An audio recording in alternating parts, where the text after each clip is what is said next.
Welcome back, my friends, to Nighttime, a show where we take a deep dive into some of the more disturbing aspects of the obscure. Today, I'll be looking back at something from my childhood that I was actually too scared at the time to embrace. So join me on yet another adventure to see a story that's simply terrifying. And that's no lie. It's safe to say that Walt Disney produced some of the most iconic animated films ever made. From Beauty and the Beast to Snow White, they adopted fairy tales from all across the globe and transformed them into mystifying adventures for young audiences. Pinocchio is no exception. The Adventures of Pinocchio is an Italian fantasy children's novel that inspired the Disney classic. Like many of the Disney-fied fables, Pinocchio was changed from its original form into a more kid-friendly and marketable piece of media. To put it simply, it tells the story of a puppet who comes to life and has his nose grow when he lies. Fun fact, in the original story, his nose only does that once or twice, as the story was more themed around the importance of education and acted as a cynical look at poverty and politics in Italy. Disney's version is what we think of today when we hear Pinocchio, forgetting all about the original Italian tale it derived from. However, there were many versions of Pinocchio made after, movies that tried to replicate its dark themes in a live-action environment. That's why I'm here to discuss them with you. The first film I want to discuss is called The Adventures of Pinocchio, made in 1996. It was named after the original title of the book and tried to be a more faithful adaptation. This puppet creeped me out so much as a kid that I actually refused to watch this movie. I remember walking into a convenience store with my mom and seeing it on the shelf for rent. Even though I was huge on Disney and puppets at the time, the cover alone was enough for me to say nope. And really, who could blame me? So you're probably asking yourself, who allowed this to happen? What's the story behind it? And how does it differ from the 1940 animated classic? Well, to start, I'm going to discuss the history behind this film and its creators. Our story begins 10 years before the film's eventual release, involving the one and only Jim Henson. Yes, that Jim Henson. Henson and a man named Steve Barron came up with the idea to make a live-action Pinocchio film using puppets and animatronics. They actually approached Disney with the idea, but were ultimately rejected. I guess they didn't realize that Disney wouldn't be making live-action remakes until years later. Eventually, they would be approached by producer Lawrence Mordoff, who produced movies such as Hellraiser 3? He sent Steve Barron a script based off the original novel, and it was this exchange that finally got the film off the ground. It was Jim Henson's creature shop that made the puppets for the movie, as well as the complex animatronic that played the role of Pinocchio. The film started production on July 24, 1995, and wrapped on September 15, 1995. The movie cost roughly $25 million to make, however, it was a commercial and critical failure, only earning $15 million back from the box office. The film was considered by most critics to be a faithful adaptation that doesn't generate much magical enhancement. This is actually kind of funny, considering the film isn't even that faithful to its source material, with a major difference being the replacement of the blue fairy character with a love interest for Geppetto named Leona. The film also features the nose-growing gimmick throughout, despite the novel only briefly touching on that subject. They also made Mangafuko, the theater puppet master, an antagonist named Lorenzini, who turns into a giant whale monstro from drinking magic water. So, I don't see how it's that similar at all to the source material, considering that there are many other examples like this throughout the film. This mess of a film was directed by Steve Barron, the man who co-created the idea with Jim Henson. Steve was known for directing the first live-action Teenage Mutant Ninja Turtles movie, the Dan Aykroyd comedy Coneheads, the music video for a-ha's Take On Me, as well as Michael Jackson's Billie Jean. What a resume! The film stars Martin Landau as Geppetto, Jonathan Taylor Thomas as the voice of Pinocchio, Rob Schneider, of all people, as Volp, also known as the Fox, as well as David Doyle as the voice of Pepe the Cricket. Actually, there's a funny story about good old Jiminy Cricket. You see, in the original story, the cricket didn't actually have a name, and Pinocchio killed him by accident. This was changed for obvious reasons in the Disney cartoon. For this live-action film, the cricket was done with CGI and was named... Nope, I learned my lesson from that last nighttime. I'm not even gonna attempt that. Either way, he shortens the name to Pepe. The picture sent to him is of our actress. Now she's trying to get him in the house. Hey, Pepe, I'm in here! Do it again. Funny enough, the original voice of Pepe in this movie was done by the legend Wallace Shawn. You fool! You fell for the classic blunder! However, they would eventually recast him after he recorded his lines, changing the voice of Pepe to David Doyle, which was actually his last performance before his death a year later. Yet, to this day, the trailer for The Adventures of Pinocchio uses Wallace Shawn's lines and even credits him as the voice of Pepe, despite the movie using David Doyle's performance. Gotta wise up, pine cone. You're a puppet! The movie begins with Geppetto carving a heart into a tree to represent his secret love for Leona. This love makes the tree wood magic, completely different to how the book goes about it.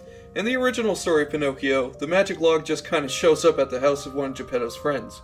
Anyway, Pinocchio comes to life and spies on Geppetto in the bath, before running out into the streets bare ass. He meets Fox and Cat, who work for the main villain Linguini, and then goes to school, where he is caught lying and has his nose grow huge, sneezing flour into the teacher's face.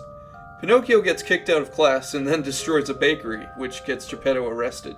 Pinocchio then meets Pepe, who tells him to stop being such a jerk. Geppetto is forced to pay a fine or serve jail time, but he's too poor, so I guess he's going to jail. However, Linguini's heir, who expressed interest in buying Pinocchio for his puppet show, bails Geppetto out in exchange for the puppet, which Geppetto surprisingly agrees to. Pinocchio becomes the star of the show until Pepe shows up and reminds him that Waluigi doesn't actually love him the way Geppetto does. Of course, ignoring the fact that Geppetto sold him into slavery. Pinocchio helps the puppets escape before Linguini burns him alive, and accidentally catches the theater on fire. He flees into the ocean and washes up in the forest, where he decides to live until Fox and Cat show up and swindle him out of all his money. Pinocchio eventually meets up with his friend from school, Lambwick, and some other boys. They all go to the fun fair where the boys can play all day without doing any work. The boys then go on a roller coaster where they drink magic water that turns them into donkeys. Pinocchio is spared this fate because of the holes in his body, however, he does grow donkey ears. He calls all the boys jackasses until Linguini shows up, revealing that he's somehow the mastermind behind this scheme. Pinocchio makes one of the donkey boys kick Linguini in the nuts until he falls into the magic water and transforms into a sea monster, forcing him to flee into the ocean.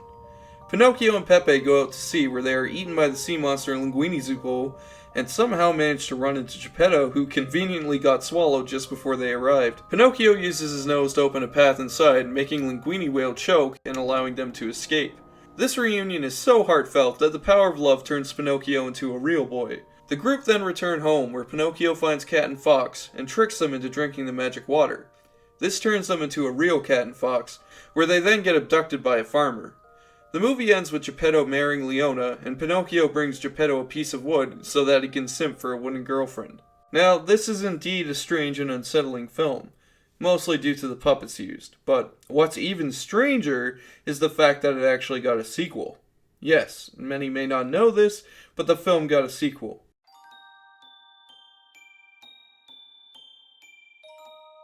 The New Adventures of Pinocchio came out in 1999 and was a direct-to-video sequel. It was directed by Michael Anderson, who directed classic films like The Dam Busters and Around the World in 80 Days. These are critically acclaimed movies, and this guy directed the direct-to-video sequel to the live-action Pinocchio. To add to that, it was the last film he made before he died. What a way to go. The film stars Martin Landau reprising his role as Geppetto, and Udo Kier coming back as Linguini, or Linguini's widowed wife named Madame Flamboyant, who is actually Linguinizor. You'll see what I mean. Although this sequel had its puppets done by the Jim Henson Shop like the last film, it doesn't feature any of the original cast other than the previous two mentioned. Gabriel Thomas was the actor for Pinocchio and the voice of Pinocchio in puppet form, and Warwick Davis was the voice of Pepe this time around. In this film, Pinocchio and his pal Lambwick are enjoying life as real young boys, while Geppetto is trying to be the best puppeteer this side of the country. However, Madame Fabulous comes to town and does her own traveling circus, giving out magic elixirs that can grow back lost limbs and other miracles. Geppetto gets sick, so Pinocchio buys an elixir to help him, but it only turns him into a puppet. Madame Flamboyant shows up the next day and is simply outraged at what Pinocchio has done. revealing herself to be Linguini's wife and wanting revenge on Pinocchio, hoping he would have drunk the elixir. Geppetto accepts his fate as a puppet, and Lambic is turned into a sea donkey and put in the Circus Hall of Freaks alongside other creepy clowns and fish with human faces. Madame Fuckface tricks Pinocchio into drinking the elixir and turns him into a puppet that could be used as part of her new show to impress the young prince. Surprisingly, the prince doesn't like the show, and in the chaos, Pinocchio escapes with a dwarf in the forest, where the dwarf reveals himself to be the legendary Pepe. Geppetto and Pinocchio unite again, where Geppetto apologizes to Pinocchio for prioritizing his fame over family. Madame Fuck-Again then reveals that she was actually Waluigi this entire time, in the most idiotic plot twist of this generation. Pinocchio flees into the heart of a mountain where he learns that there is water that turns people into their true selves. They use this to restore everyone back to their normal forms. Linguini's door believes his true form to be a god, so he willingly hops in the water, turning himself into a sea monster, but not the same sea monster as the last film. Pinocchio also hops in the water and returns to a real boy, despite the fact that his true form is a puppet, but whatever, I guess. The next day, Linguiniza is locked up in a cage in the circus where people make fun of him as everyone watches Geppetto perform his show. We get a mid-credit scene where we see Linguini unlock the cage he is in with ease. It's ridiculously easy. He flees into the night, setting up a third film that thankfully would never happen. These films are surreal to say the least. They were uncanny and creepy and contain elements that are inappropriate for the demographic they were intended for. To be fair though, most fairy tales in their original forms are more morbid and disturbing. Like how in Cinderella's original book, the wicked stepsisters cut off her toes to fit into the glass slipper. Pinocchio may not be that extreme, but it did contain something similar. For example, in the original Pinocchio, as I said earlier, Jimmy Cricket was never named and he was just a talking cricket, which Pinocchio accidentally killed. While that particular scene isn't found in this next movie, Pinocchio 2019 is the most faithful adaptation of Pinocchio to ever be brought to cinema. Now, I'm not going to go into excessive detail about the differences like I did with the previous films, because they are actually incredibly slight. This version of the story is almost identical to the original novel, even touching on themes of importance of education and the corruption of political figures in Italy. Pinocchio constantly avoids education and learning and is often met with dire consequences as a result.